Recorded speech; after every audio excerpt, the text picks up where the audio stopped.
하나님입니다. 아멘. 우리 시간 말씀을 보도록 하겠습니다. 여러분들 성경 말씀 피시면요. 여호수아서 22장 제목은요. 전략이 있으십니까? 입니다. 여러분들 삶의 전략이 있으신가요? 이 전략이라고 하는 것은 전쟁 용어입니다. 여러분들이 인지하던 인지하지 못하던 오늘 하루의 삶도 영적 전쟁의 삶입니다. 벌써 이 아침에 일어나서 그 전쟁을 치르신 분도 계시고 또 앞으로 그 전쟁을 또 치르실 분들도 계실 것입니다.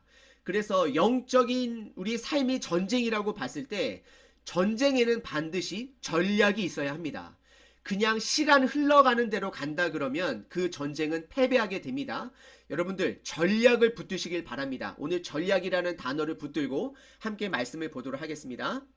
일단 여러분들 오늘 보실 말씀은 여호수아서 22장입니다. 한 8장 정도를 이제 후다닥 건너뛰고 이 22장을 다뤄보게 되는데요. 그 이유는 일단 먼저 큰 그림을 가져보도록 할게요. 그래서 여호수아의 큰 그림은요. 여호수아의 바로 전부분 신명기 이후에 과연 출애굽기 사람들이 그 땅을 차지했는지가 매우 궁금했을 거예요. 저희들은 여호수아를 이미 살펴봤고 여호수아서를 알고 있고 그 이후의 이야기도 다 알고 있기 때문에 궁금증이 없지만 이 성경 말씀을 항상 처음 접하는 마음으로 우리는 살펴보셔야 합니다. 여호수아를 우리가 처음 살펴봤을 때 그 마음으로 살펴본다 그러면 신명기 이후에 땅을 차지했나요? 답은 차지했습니다. 하지만 온전한 땅은 다 약속한 땅은 다 차지를 못했습니다. 그리고 두 번째 질문은요. 여호수아 이후의 시대에는 계속해서 하나님이 주신 그 땅을 보수하고 가지고 있고 그리고 유지하고 또 다른 땅들을 차지했는지 그 시대는 언제죠? 사사시대입니다. 그때는 차지하지 못하게 됩니다. 여러분들 이 땅이라는 것은 언약하고 관련되어 있습니다. 그래서 여러분들께서 땅이라는 단어가 나올 때는 성경 말씀에서 땅이라는 단어가 나올 때는 언약, 약속이라는 것을 떠올리셔야 되고요. 이 약속이 떠오르게 된다 그러면 하나님의 나라를 기억하셔야 합니다. 하나님의 나라. 여러분들 국가의 조건 세 가지가 뭐죠? 국가의 조건. 국민, 주권, 땅. 맞습니다. 그럼 여러분들 출애굽기를 보시게 되면 출애굽기는 하나님께서 하나님의 백성을 부르시죠. 그래서 국민이 세워지고요. 두 번째, 레위기하고 신명기에서는 하나님의 법을 알려주므로 주권을 세워줍니다. 그들의 주인이 누구인지를 그들에게 분명히 가르쳐 주시죠. 그러면 여호수아에서는 무엇을 다룰까요? 바로 땅입니다. 시작된 하나님의 나라에 대해서 다루고 있다는 것을 여러분들 기억하시길 바랍니다. 그러면 이 시간 우리가 시작된 하나님의 나라라는 개념을 가지고서 여호수아를 살펴볼 텐데요. 우리 문학적인 큰 그림을 갖도록 하겠습니다. 22장의 큰 그림입니다. 먼저는요. 22장의 큰 그림은요. 첫 번째, 땅에 들어가기입니다. 1장서부터 4장까지는 우선 그 땅에 들어가는 과정 가운데 있습니다. 시작 부분이고 점검을 하게 되고요. 그 다음에 두 번째는요. 5장서부터 12장까지는 땅을 실질적으로 차지하게 됩니다. 전쟁을 하게 되죠. 이 전쟁 가운데 많은 것을 배우게 되죠. 죄라는 것이 중요한 거구나. 죄를 짓게 되면 우리가 아무리 싸울 수 있는 능력이 있다라도 지는구나. 그래서 죄에 대한 중요성, 실패를 통해서도 성공을 통해서도 이들이 배우게 됩니다. 세 번째, 그러고 나서 하나님의 말씀대로 이제 땅의 분배를 갖게 되죠. 동시에 또 계속해서 땅을 정복해 나가는데요. 여러분들 여기서 중요한 것이 있습니다. 저희들은 분배를 해야지 분해가 되어서는 안 됩니다. 사사기를 저희들이 최근에 이제 매일 성경을 통해서 살펴보고 있는데요. 사사기는 분배가 아니라 분해를 향해 달려가고 있습니다. 분배와 분해의 차이점은요. 이들이 역할이 분배인 것이지 나뉘는 것이 아니에요. 서로를 도와주게 돼 있어요. 서로를 도와주고 한 마음이 갖는 것이 분배인 것입니다. 하지만 분해는 뭐냐면요. 서로 각자가 마음이 나눠지는 거예요. 자기 뜻대로 행해지는 것입니다. 하지만 여호수아에 보시게 되면 이들이 땅을 분배합니다. 서로 도우면서 땅을 차지하고 또 자기의 보디의 땅으로 가서 또 정착하기도 합니다. 그래서 땅의 분배하는 것을 보게 되고요. 마지막 다음 주서부터 3주 동안 살펴볼 것은 땅을 지키게 됩니다. 22장서부터 24장 어떻게 보면 여호수아의 마지막 말씀이기도 합니다. 여러분들 이 부분을 보게 되면 저희들이 깨닫는 것은 무엇이냐면 결국에는 여호수아도 하나님께서 말씀하신 땅을 다 차지하지는 못했어요. 하지만 하나님께서는 이들을 칭찬하십니다. 잘했다라고. 그러면 하나님은 결과보다는 과정에 집중하고 있음을 볼 수 있습니다. 그리고 여러분들 이거를 반드시 기억하셔야 합니다. 율법은 결과에 집중하십니다. 율법은 결과에 집중하게 되어 있고요. 복음은 과정에 집중하게 되어 있습니다. 하지만 율법과 복음을 완성하신 예수님은 결과와 과정을 이룰 것이고 도와주심으로 완성해 주실 것입니다. 이러한 큰 그림을 가지고 살펴보도록 하겠습니다. 일단 여호수아 22장을 살펴보기 위해서는요. 우선 여러분들 그 땅의 지도를 먼저 기억하셔야 합니다. 여러분들 이렇게 지도를 보시게 되면 오른쪽에 므낫세와 갓 지파와 르우벤 지파, 그죠? 그리고 오른쪽에 왼쪽에도 또 이렇게 서쪽 지파들이 이렇게 쭉 나눠지게 돼 있어요. 그래서 요단강을 중심으로 지파가 나뉘게 되는데요. 여러분들 지파 숫자의 공식을 알려드릴게요. 첫 번째 12지파가 있죠. 근데 여러분들 지도에 보시게 되면 레위 지파가 없어요. 왜 없을까요? 레위 지파는 하나님께서 모든 지파에 다 스며들게 하면서 그들에게 말씀을 가르치고 그러한 부분을 섬기게 하기 때문에 레위 지파는 땅을 갖지 않습니다. 그러고 나서 요셉 지파도 보이지가 않습니다. 그런데 요셉 지파가 뭘로 나뉘죠? 므낫세와 에브라임으로 나눠지죠. 그죠? 근데 므낫세는 두 지파로 이렇게 나뉘게 되고요. 그러니까 반지파로 나뉘게 반반. 반반 주세요 그러잖아요. 반반. 그쵸? 그래서 보통 동쪽에 있는 므낫세 지파를 므낫세 반지파라고 얘기합니다. 그래서 여러분들 보시면 12 빼기 1 빼기 1 플러스 1 플러스 1은 12입니다. 그래서 다시 12지파가 되는 거고 이 땅의 개수를 세어보시면 므낫세가 2개가 있기 때문에 13지파로도 보실 수 있지만 아무튼 12개 지파가 맞습니다. 그래서 여러분들 일단 서쪽에는 서쪽 지파와 동쪽 지파가 있다라는 거를 이렇게 기억하시면 되겠습니다. 자, 여러분들 사진 찍으실 분들 찍으십시오. 나중에 또 뭐 스몰 그룹에서 다루실 때 다루셔도 되니까요. 3초 드리겠습니다. 3, 2, 1 넘어갑니다. 일단 여러분들 정복하지 못한 땅을 한번 보도록 할게요. 정복하지 못한 땅은요. 북쪽 땅이에요. 북쪽 땅에 두로하고 시돈 지역은 점령하지 못했어요. 하지만 나중에 점령하게 됩니다. 그리고 그 가운데 지역에 있는 구술이라는 지역도 점령하지 못했어요. 그리고 왼쪽 바닷가 지역에 있는 블레셋 지역, 이 블레셋 지역도 전쟁에 땅을 차지하지 못하게 되는데요. 사실 다윗 때 그리고 솔로몬 때 이 위쪽 지역하고 중간 지역은 다 차지하게 되긴 하는데요. 블레셋 지역만큼은 끝까지 점령하지 못하게 됩니다. 저는 이런 걸 보면서 이런 안타까움을 가끔은 생각하게 돼요. 성령의 시대, 지금 시대에도 하나님께서 저와 여러분들에게 주시고자 하는 것이 반드시 있습니다. 여러분들께서 부모라면 여러분들 가정을 통해서 주시고자 하는 것이 있어요. 그런데 우리가 우리들의 죄로 인해 얻지 못하는 것이 있을 수도 있습니다. 구원은 얻을 수 있지만 하나님께서 이 땅 삶 가운데 주시고자 하는 것을 못 받을 수도 있습니다. 안타깝지 않나요? 여러분들 죄를 해결하시고 그것을 다 최대한 차지하시기를 바랍니다. 여호수아 시대 사람들도 다 차지하지 못했지만 하나님께서 칭찬하셨습니다. 그거를 기억하시길 바랍니다. 자, 그럼 오늘 여러분들 본문 말씀 보시도록 하겠습니다. 여러분들 오늘 본문 말씀은 22장인데요. 22장 바로 전에 21장 43절, 44절, 45절을 보시도록 하겠습니다.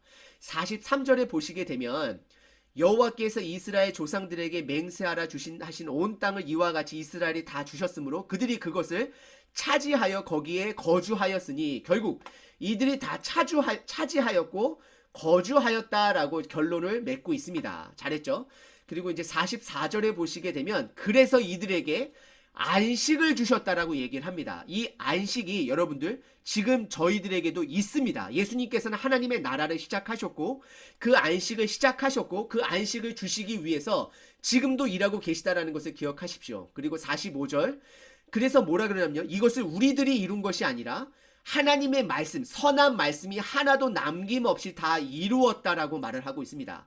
결국 22장에 들어가기 전에 21장의 유학을 이 땅의 분배를 다 마치고 나서 여호수아 시대 사람들이 나름대로 최선을 다했다라고 성경을 인정해 줍니다. 그리고 그들의 공로가 아닙니다. 그들은 실질적으로 불순종했습니다. 다 점령을 못했어요. 법대로 따지자 그러면 그럴지라도 하나님의 은혜로 그들이 안식을 누립니다. 이것이 복음입니다, 여러분들. 율법대로 행하자 그러면 이들은 불순종의 자식들이에요. 왜냐하면 온전히 땅을 주신 약속하신 땅을 다 차지하지 못했기 때문에. 하지만 설명할 수 없는 하나님의 은혜, 바로 복음이 있었기 때문에 이들은 안식을 누리게 되는 것입니다. 하나님의 공로라는 것을 여러분들 기억하시길 바랍니다. 그러면 저는 이렇게 생각해 보고 싶어요. 완벽이 아니라 우리가 최선에 집중하셔야 합니다. 왜냐하면 결국 우리들은 완벽할 수도 없고 우리가 최선에 집중했을 때 하나님께서 저희들에게 은혜를 주셔서 잘하였다라고 칭찬을 해주시는 것입니다. 그런데 여러분들 최선을 다하는 사람은 특징이 하나 있습니다. 항상 전략이 있습니다. 흘러가는 대로 상황 닥치는 대로 해결하는 사람은 결국에는 뭐 나쁜 사람은 아니에요. 그런데 좋은 싸움을 잘하는 군사들은 아닙니다. 전략을 많이 갖고 있는 사람, 이럴 때 이런 전략을 펼치고 이럴 때 저럴 때 전략을 펼치고 내 자녀가 사춘기에 들어가면 이런 전략을 펼치고 내 자녀가 어렸을 때 이런 전략을 펼칠 줄 아는 부모, 내 배우자가 이럴 때 이런 전략을 펼칠 줄 아는 부모, 그런 전략이 있는 부모, 팬데믹 시대 때 어려울 때 전략을 갖고 있는 가정이, 그런 가정이 싸움을 잘한다는 것입니다. 우리 교회도 마찬가지입니다. 전략이 있어야지만이 이 시대를 이길 수 있다는 것입니다. 말을 다시 바꿔서 얘기할게요. 전략이 없어도 하나님께서 이겨주실 것입니다. 하지만 하나님께서 차지하라고 한 그 땅들을 차지하기 위해서는 온전한 구원은 다 하나님께서 이루어주시지만 이 땅 가운데 하나님께서 저희와 동행하면서 이루고자 하는 것들을 이루기 위해서는 전략이 있으셔야 된다는 것을 다시 한번 여러분들 기억하시길 바랍니다. 그러면 오늘 본 말씀 본격적으로 22장 같이 한번 살펴보도록 하겠습니다. 일단 1절서부터 3절까지 보시게 되면 요약한다 그러면 그때에, 그러니까 이스라엘 백성들이 다 땅을 분배를 마치고 전쟁을 7년 동안 다 마치고 나서 그때에 르우벤, 갓, 므낫세 이 세 지파 이름이 등장하게 돼요. 여호수아가 이 세 지파에게 수고하였다라고 얘기를 해요. 왜 그러냐면 아까 우리가 지도를 살펴봤듯이 르우벤, 갓, 므낫세 반지파는 동쪽에 있었어요. 근데 이들이 그쪽 지역을 먼저 점령을 하고 나서 서쪽 지역을 점령하는데 이들은 분해가 아니라 분배되어 있던 거였기 때문에 같이 협력하여 전쟁에서 싸우게 돼요. 그래서 20세 이상 아무튼 싸울 수 있는 사람들만이 서쪽으로 넘어가서 나머지 가족들은 그쪽에 남아 있습니다. 그런데 넘어가서 전쟁에 같이 협력해서 싸우게 돼요. 그래서 같이 한 7년 정도 싸우게 되면서 모든 땅을 점령하고 나서 그것에 모두 순종하였으니 잘하였다라고 이야기하고 있습니다. 그리고 나서 이제 4절에 보시게 되면 이제는 너희의 하나님 여호와께서 이미 말씀하신 대로 너희 형제에게 안식을 주셨으니 그런즉 이제는 서쪽에 있지 말고 이제는 너희 가족들이 있는 요단 서쪽으로 넘어가 저쪽 그러니까 동쪽으로 넘어가서 너희에게 준 소유지로 가서 너희들 가족하고 지내라라고 합니다. 이들이 얼마나 기뻤을까요? 저는 군대 전역하고 집에 가는 것도 기쁜데 이들은 아마 7년 전쟁 끝나고 집에 가는 길이 너무나도 기뻤을 거예요.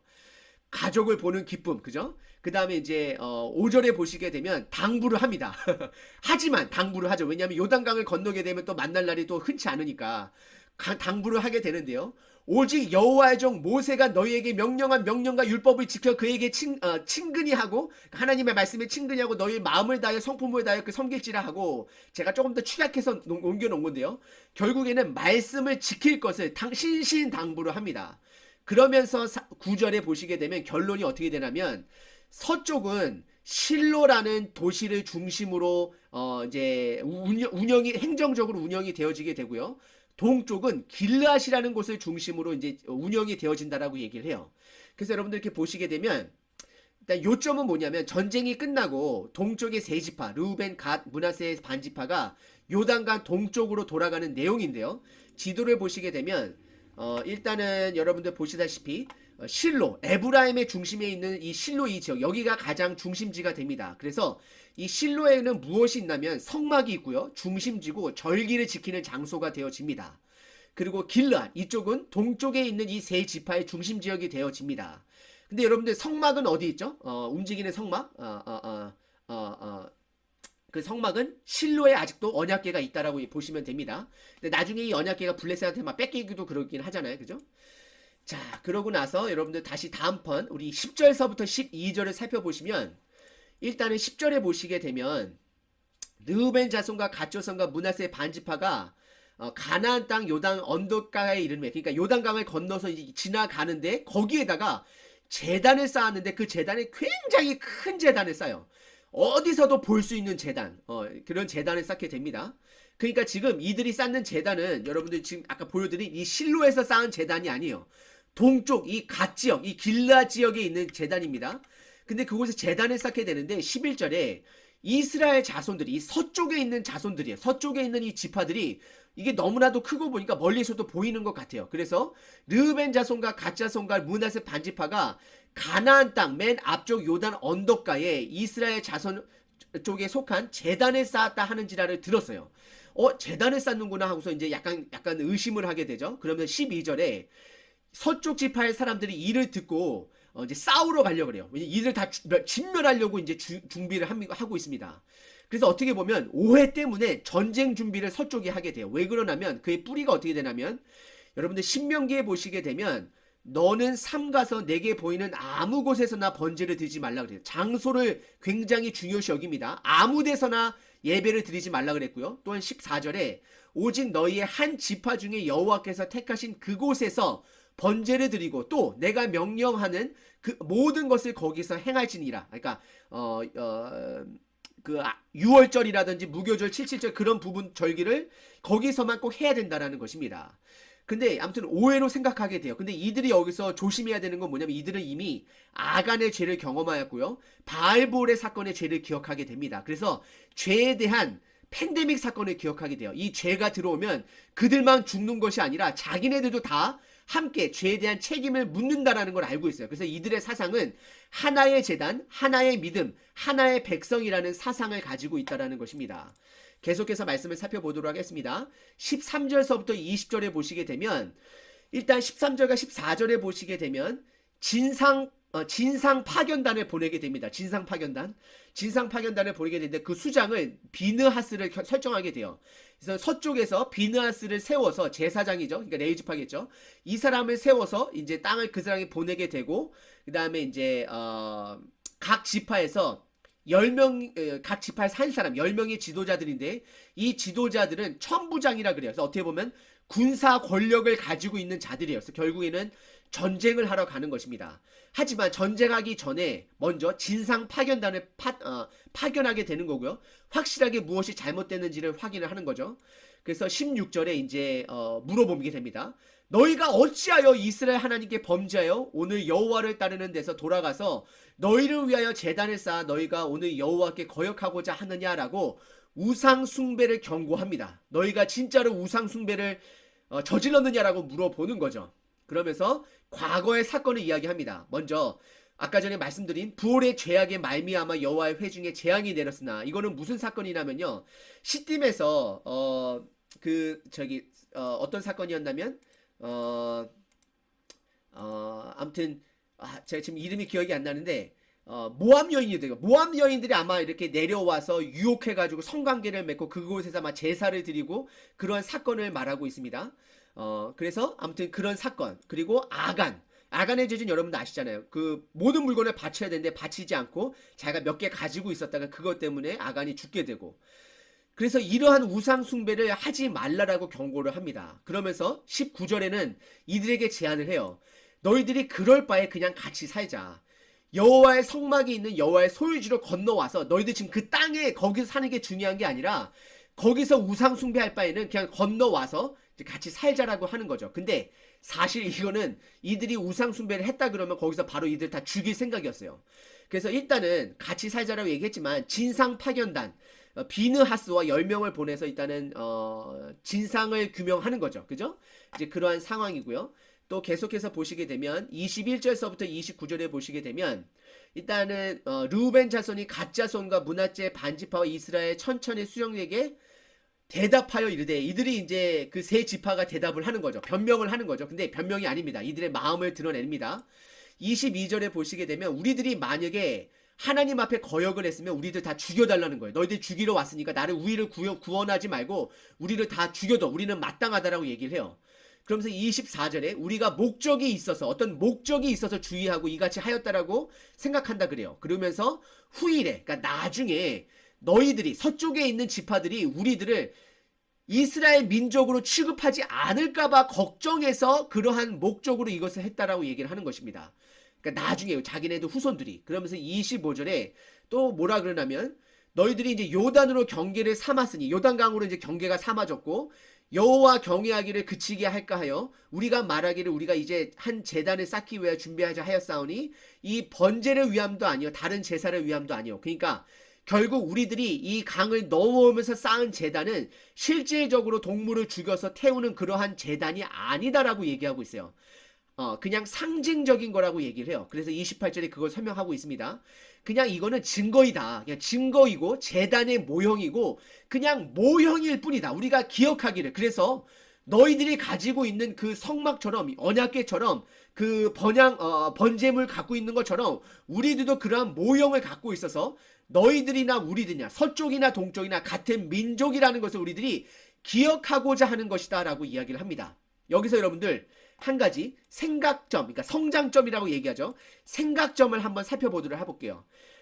제단 모형을 만드는 것은 여러분들 과연 잘한 행동일까요? 저는 답을 잘 모르겠어요. 여러분들께 여쭤봅니다. 혹시 서쪽 실로로 가는 것이 귀찮아서 만든 것은 아닌지. 아니 1년마다 자기네들이 가서 예배 드리면 되는데 뭐 이렇게 걱정이 많아서 그랬을까? 제가 이런 질문을 던지는 이유는요. 다시 한번 말씀드리지만 결과보다도 과정이 중요하다는 것입니다. 이들이 만약에 아까 이들이 고백한 걸로 봐서는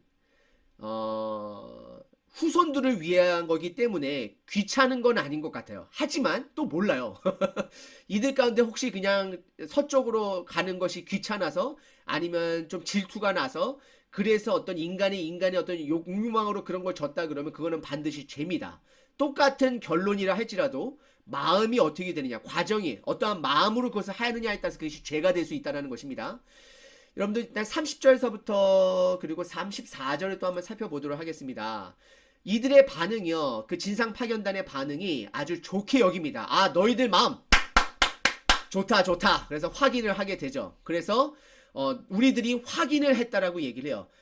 그래서 제사장 엘르아살의 아들 비나스가 루벤 자손과 갓 자손과 므낫세 반지파에게 우리가 오늘 여호와께서 우리 중에 계신 줄 아노니 너희도 하나님을 믿고 우리도 하나님을 믿게 아노니 이 죄를 여호와께 범죄하지 아니하였다. 너무 잘했다. 그래서 너희들이 죽음을 면하려 했다. 왜냐면 이들은 사실 이들을 죽이려고 왔었어요. 동쪽 지파들을.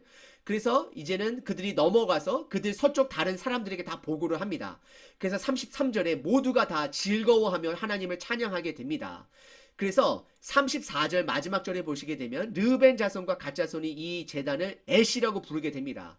그리고 그 제단은 여호와 하나님의 증거가 되었다라고 말을 하고 있습니다. 그래서 결국에는 좋게 여기고 확인을 하고 다시 서쪽 지파로 돌아가서 보고를 하고 같이 찬양을 드리고 이것이 증거가 되었다라고 성경은 이야기하고 있습니다. 그럼 오늘 본문을 간단하게 한번 정리 한번 해보게요. 이야기의 결론입니다. 여러분들 기억하셔야 돼요. 이야기의 결론입니다. 첫 번째, 서쪽 세 지파의 언약의 상징, 죄송합니다. 서쪽이 아니죠. 동쪽이죠. 지금 바로 수정하겠습니다. 동쪽 세 지파 언약의 상징 모형 제단은 죄가 아니다라고 성경은 말하고 있습니다. 두 번째, 하지만 충분히 오해할 만 했었죠. 그죠? 그 다음에 세 번째, 대화, 즉 동기와 마음을 살피는 마음이 이 전쟁을 막았습니다. 복음은 동기와 마음을 살피는 것입니다. 복음은 회복되어지는 것이고 율법은 결과입니다. 율법대로 따졌다 그러면 이들은 아마 전쟁이 났었을 것이고 다 멸절했을 것이에요.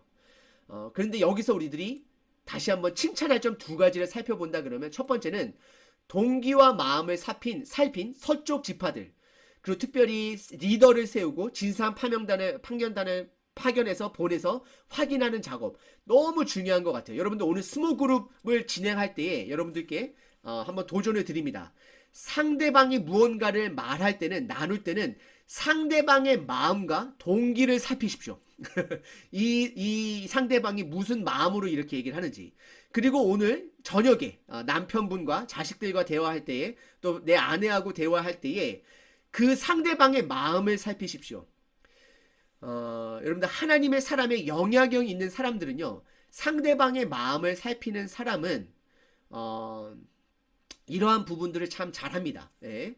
그 다음에 두 번째 도전은요, 서쪽 세 지파의 이것도 또 서쪽이라 돼 있었는데 제가 그죠? 동쪽 다시 동쪽. 예, 제가 동쪽이라고 바꿨습니다. 동쪽 세 지파의 전략을 세우는 마음을 여러분들 배우셔야 합니다. 이번 한 주 일주일 동안 매일 전략을 세워 보십시오. 하루하루가 모여 여러분들 우리들의 삶이 됩니다. 그러면 조금 더 자세하게 제가 한번 설명드려 보도록 할게요. 한번 설명드리면 동기와 마음을 살핀 서쪽 지파들, 그래서 오늘 스몰 그룹 때 그걸 살펴보라고 했는데요. 복음은 우리의 마음을 살핍니다. 그래서 여러분들 한번 돌아보세요. 예수님께서 니고데모하고 대화를 하실 때에 이 니고데모가 질문을 하지도 않았는데 답을 하시고 질문을 하세요. 그것은 예수님이 그의 마음을 알았기 때문이에요. 그리고 반대로 우물가의 여인하고 대화할 때도 예수님의 대화는 마음으로 대화하시는 것을 보게 됩니다. 여러분들 1차원적인 대화는 밥 먹었나? 자자 뭐 이런 거겠지만 2, 3차원 마음으로 대화하는 걸로 가실 줄 아셔야 합니다. 복음의 사람은 마음의 대화를 할 줄 알아야 한다라는 것입니다. 그 다음에 두 번째, 서쪽 세 지파의 전력을 세우는 마음을 배워야 된다라고 했는데요. 이번 일주일 동안 매일 전략을 세워보기를 바랍니다. 우리들의 하루가 모여 내 삶이 됩니다. 좀 더 디테일하면 제가 자세하게 말씀드리겠습니다. 전략은 무엇이냐면요. 디테일하면 할수록 좋아요. 우리들의 오늘 이 하루가요. 오늘 이 목요일 하루 곱하기 365일이요. 1년 우리의 삶입니다. 여러분들 오늘 하루에 드라마를 1시간 보신다 그러면 곱하기 365일 시간이 결국 우리의 삶이 됩니다. 오늘 하루 드라마를 3시간 보신다 그러면 그것이 바로 우리의 1년의 삶이라는 것입니다. 여러분들 우리들이 오늘 하루를 무엇을 했는지가 앞으로의 1년의 삶의 인생이 되는 것이고요. 그 1년들이 모여서 우리들이 그 삶을 나중에 하나님 앞에 가지고 갈 그 삶이라는 것을 여러분들 반드시 기억하셔야 합니다. 그러면 일단은 조금 더 자세하게 실천법을 알려드리도록 하겠습니다. 마음을 살피는 대화법. 최악의 대화법은 뭐냐면요. 상대방하고 대화하는데요. 자기 이야기만 하는 거예요. 듣지도 않고 자기 이야기만 하는 것. 최악의 대화법입니다. 노력하는 사람은요. 상대방의 이야기는 듣는데 자기 이야기만 해요. 상대방의 이야기를 들으면서 동시에 내가 이야기할 것만 생각하고 있어요. 근데 노력은 하는 사람이죠. 그런데 우리의 목표는 상대의 이야기를 듣고 상대와 이야기를 해야 합니다. 여러분들 사진 찍으십시오. 아주 좋은 전략입니다. 하나, 둘, 셋, 넷, 다섯. 넘어갑니다. 그 다음에 여러분들 일주일의 전략을 매번 한번 짜보십시오. 이거는 뭐냐면 매일매일 삶의 계획을 한번 짜보세요.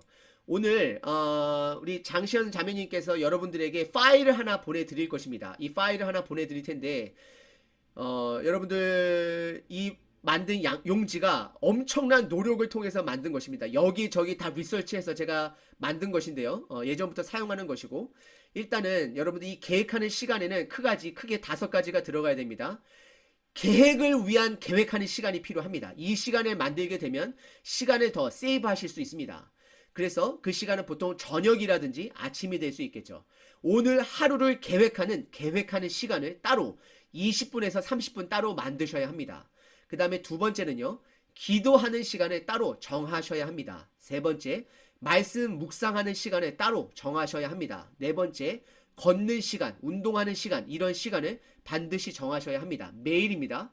다섯 번째, 혼자 밥 먹고 살기 위해서 먹는 시간이 아닌 가족과 음식을 나누는 시간. 왜 하나님께서 6월절을 음식을 통해서 그 절기를 지키라고 했을까요? 왜 예수님께서 음식을 먹으면서 나의 이 빵과 포도주를 통해서 나를 기억하라고 하셨을까요?